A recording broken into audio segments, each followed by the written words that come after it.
It's quite a test, I can assure you, to, as you well know, to provide education from a standing start for your kids, and you really don't do it. What you're doing is being enhanced childminders and trying to make sure that the kids don't get too far behind. So my hat's off to school teachers everywhere, and I'm very pleased that my children will be going back to school in a week or two. But to return to what you're saying about Josh Frydenberg, yes, it would be an absolute debacle and disaster were it the case that we had to lock down again. And the consequences, which have been dire already, as were outlined by Josh Frydenberg in that speech, the consequences, the collapse in consumption, the collapse in investment, and particularly in construction, is diabolical already. It would be much worse if there were sustained second wave outbreaks of COVID-19 and we had to do it all again. It really is up to all of us to make sure that we try to obey the rules as best we can as we celebrate the fact that we are now returning to something approaching normality.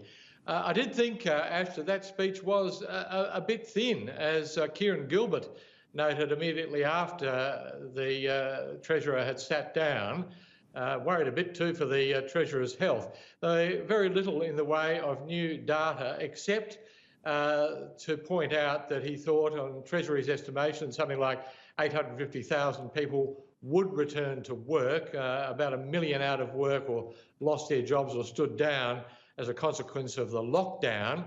Now with stages 1, 2 and 3, Treasury estimates 850,000 people going back to work, adding something like $9.4 billion a month to GDP.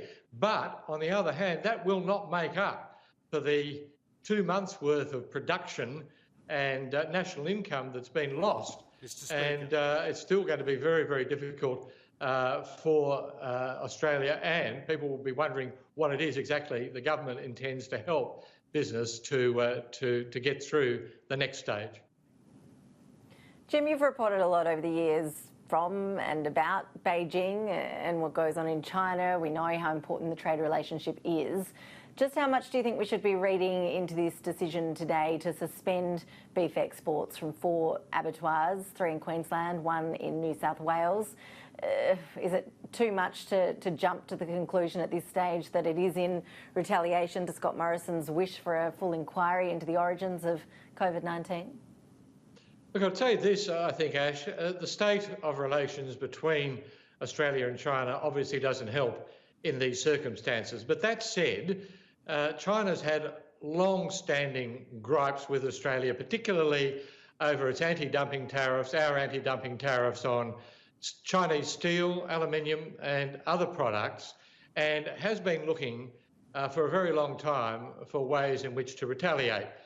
It's been very careful not to target Australian iron ore, Australian coal or Australian LNG, which are among the big commodities exports to China, at least not at this stage.